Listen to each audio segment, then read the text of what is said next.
turma do terceiro ano, vamos para a nossa revisão de hoje. A nossa revisão de hoje é de história. Os conteúdos que vamos rever são patrimônios históricos, as construções históricas, as tradições de um povo, bens materiais e imateriais e função dos museus. Vamos começar pelas construções históricas. A gente viu, vamos relembrar um pouquinho para refrescar nossa memória, para rever esse conteúdo. Existem muitas construções históricas importantes, tanto aqui no Brasil como em outras partes do mundo. Elas se tornam históricas com o passar do tempo. Conforme estudamos no caderno 1, as construções não se tornam históricas somente porque são antigas, chamativas ou grandes, mas porque são importantes para um grupo de pessoas que vivem em uma região. Elas podem representar uma época, um acontecimento de destaque, a cultura de um lugar, etc.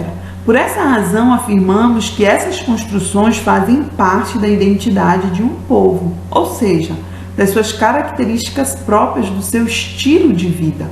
Observe algumas construções históricas, famosas ao redor do mundo.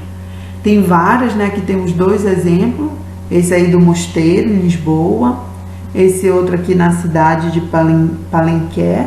Podemos observar construções criadas pelos maias, um povo que viveu há muito tempo no México e em regiões da América Central, ou seja, estas construções remetem história, contam história daquele lugar, daquele povo, então por isso a sua importância. Também, temos as tradições de um povo. Além das construções, como vimos, as tradições também são importantes para a história e identidade de um grupo de pessoas. Enquanto as construções são bens materiais, ou seja, podem ser palpadas, as tradições de uma comunidade envolvem práticas, vivências e saberes que não podem ser tocados. Por esse motivo, recebe o nome de bem imateriais. Entre os seus exemplos, podemos destacar festas, brincadeiras, receitas culinárias, música, dança, sotaques, contos do folclore, etc.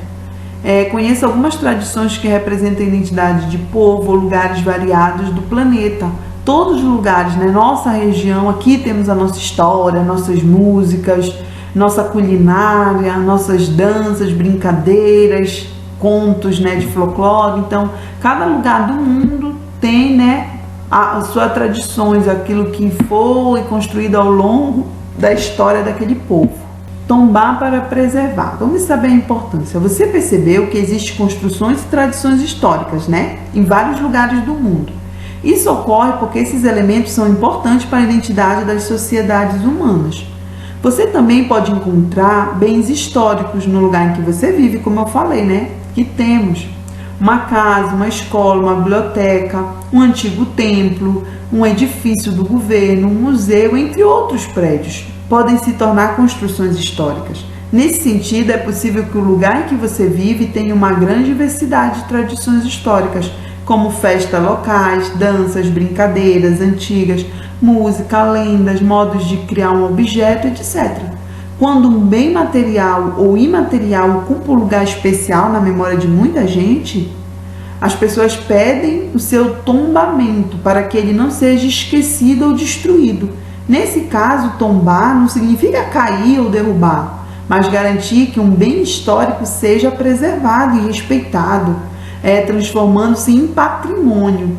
Para ser histórico, um bem deve representar ou lembrar algo que foi importante para um grupo de pessoas ou de determinada localidade, seja um bairro, um município, um estado ou mesmo um país.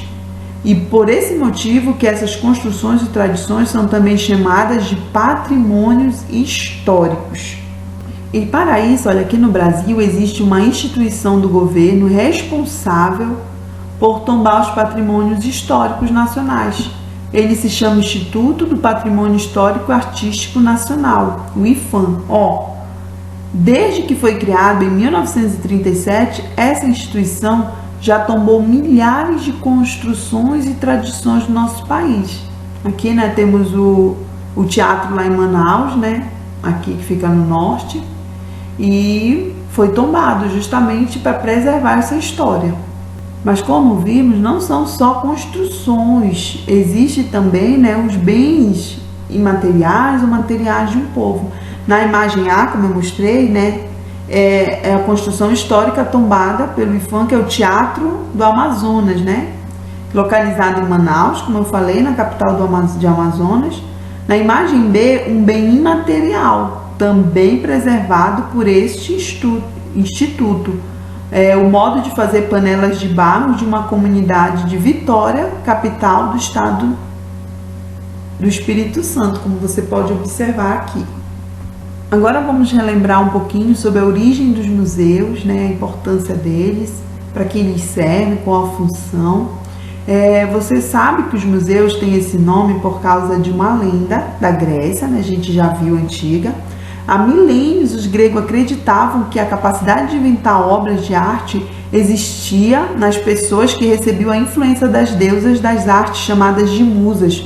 Por isso, os espaços que conservam obras de arte passaram a ser chamados de museus, né?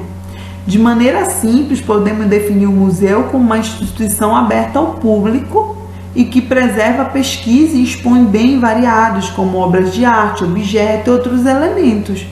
Os primeiros museus de que se tem notícia foram organizados na Grécia Antiga, muito tempo atrás. Já o primeiro museu aberto ao público foi inaugurado na Inglaterra há mais de 250 anos. Observe as imagens de alguns museus instalados no Brasil. Aqui tem a Pinacoteca do estado de São Paulo. Esse museu, fundado em 1905, conta com mais de 8.000 peças em seu acervo, em sua maioria pinturas, tá? Então, aqui podemos observar, né, como um acervo grande só de maioria pinturas, né? E aqui o significado de pinacoteca, coleção de obras de artes, especialmente de pinturas. Quais são as funções do museu, né? Vimos a origem dele, como surgiu, qual a função? Os museus nos mostram como as pessoas de outras épocas e lugares pensavam, viviam, se relacionavam, estudavam, etc.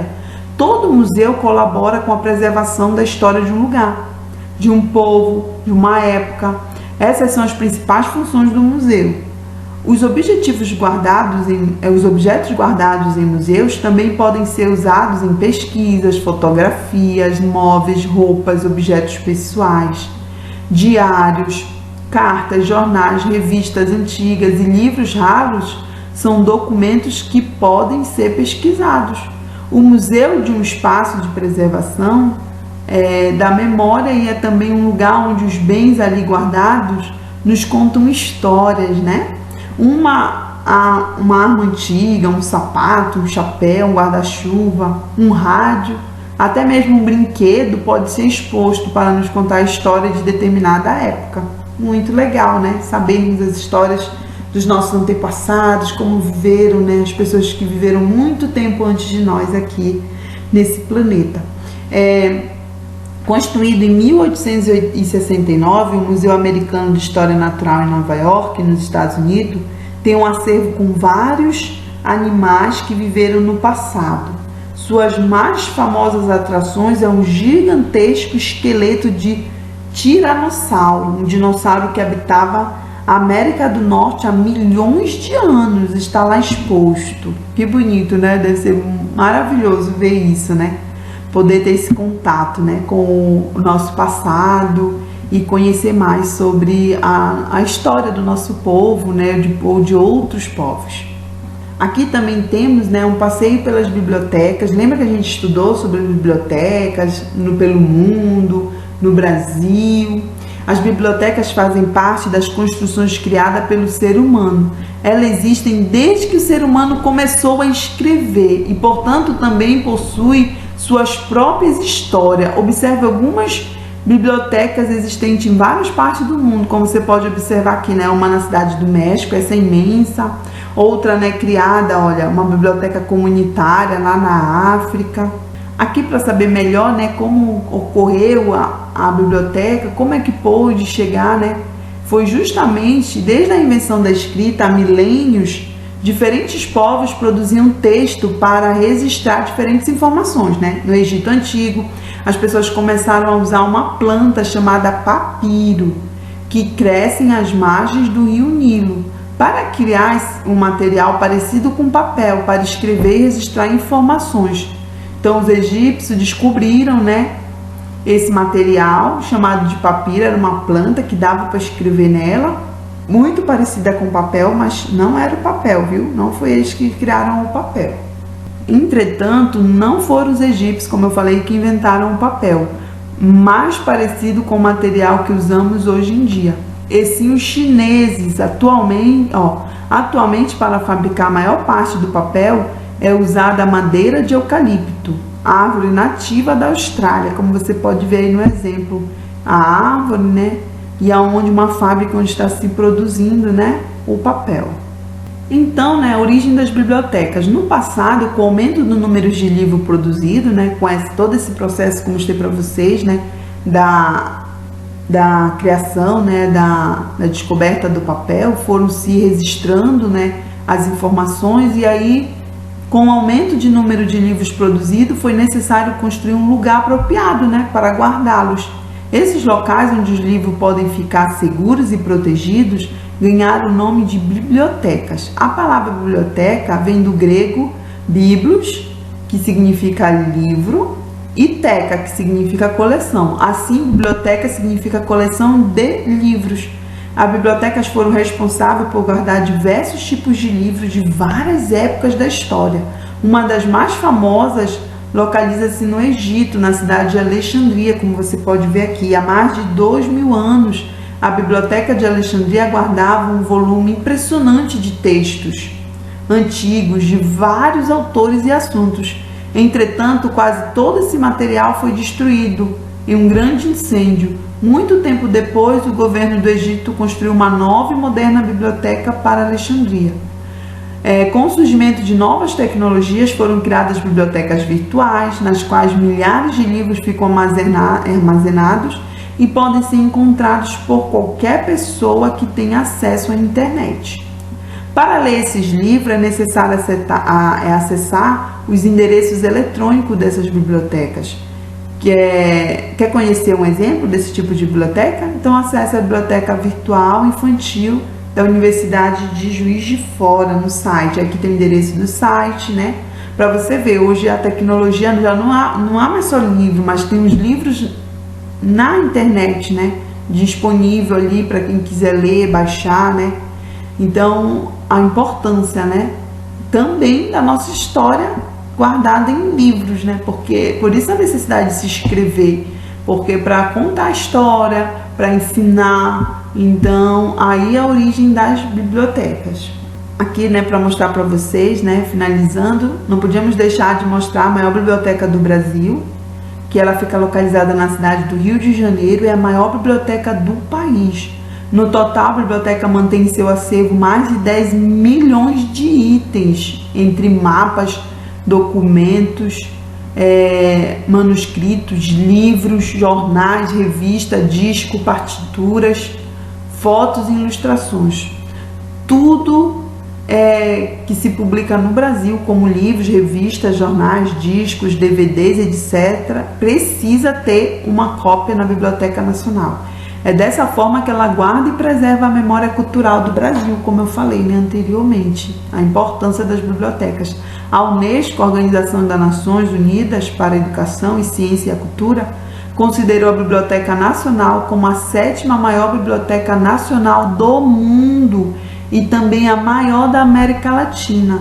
Seu acervo cresce constantemente com doações e compras. O prédio também tem laboratórios de restauração e conservação de papel, preparados para restaurar, com modernas técnicas, qualquer item da sua coleção que necessite desse tipo de serviço. Muito legal, né? Que linda essa biblioteca. Agora, crianças, nossas atividades nas páginas 25, 37, 47 e 48. Aqui é para relembrar, viu? Esse trecho aí para fazer da página. Você vai completar as frases com as palavras disponíveis aí, né? Em destaque. Complete, leia e complete corretamente. essa atividade aqui, você vai fazer um desenho, né? No lugar do município onde você acha que as pessoas mais gostam de se reunir para ler, vai fazer um desenho desse lugar. E vamos relembrar, tá? Aqui você vai pegar cada uma dessas palavras e, utilizando o capítulo, né, que a gente leu sobre as bibliotecas, você vai utilizar as palavras de cada item, ou seja, você vai pegar a escrita, o que estava lá relacionado à escrita no nosso texto, e pegar uma frase, retirar uma frase de lá e escrever aqui, com a palavra escrita, papiro, chineses, Alexandria e Brasil. E por fim, essas duas atividades, né? Primeiro a confecção, né, de receita de massinha de modelar, é uma atividade opcional, se você puder fazer para brincar, se divertir, né, nesse final de semana, vai ser muito legal. E você vai saber como é ser um escultor. É só fazer passo a passo aí com a ajuda de um adulto. E vamos relembrar, para ligar, né, faça a ligação correta entre as colunas. Você vai ver o que está escrito e vai ligar do outro lado corretamente. E depois faça a sua autoavaliação da atividade, ok? E essa, crianças, foi a nossa revisão de história. Eu espero que vocês tenham gostado. Boas atividades, ok? Estudem bastante. Semana que vem estamos aí para nossas avaliações. Beijos, tchau, tchau!